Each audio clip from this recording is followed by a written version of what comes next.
Mike, Ting, I love your poems. They're so different, you know? Don't get me wrong, those other poets were amazing.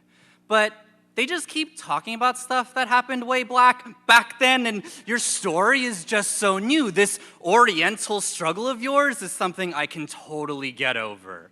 I mean, behind. It just sits softer in my mouth, you know? Like my gums don't swell with guilt when I say your name, and your name, Mike, M-I-C, like a microphone. So clever. I too love taking a person's name and turning it into an inanimate object, like when I call my black friend dog, but all the dogs ever had are dead, so I think the analogy still works. But you would know better than me, you poet, whipping up your story into something I can consume without the burden of shame sitting like a knife in my stomach. More poets should model their work after yours. Personally, I just love how you've taken your hardships and packaged them into these cute little poetic devices. And you're Asian, so it's not like you've really gone through anything that challenging. You and I are here for the same reason.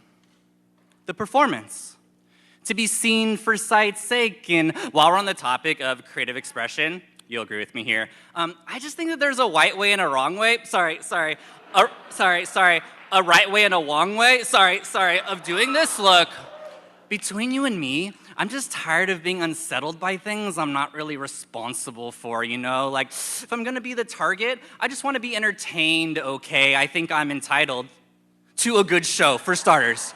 Can we please stop blaming all of us for the rise of white supremacy? I voted for Biden, okay, and he's not a supremacist. Or can we cool it with the incessant reminders of this country's history of racial injustice? Like, where's the poetry in that?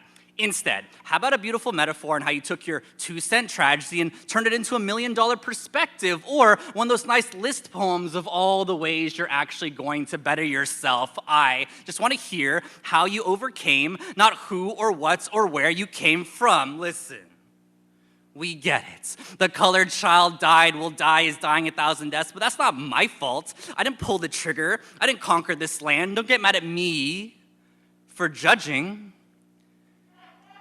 You asked me to. Remember? Don't place the knife and cutting board in my hands and expect me not to make a meal out of this. And what is a poetry slam if not a feast for those of us hungry for the scraps your trauma left behind? So thank you, Mike, for offering up this pain that's so much easier to swallow. I hope you wear this 10 like a collar. A halo. You're a good dog. Poet. You'll pass along my suggestions to your friends. Won't you? I'm too scared, shy, to tell them myself.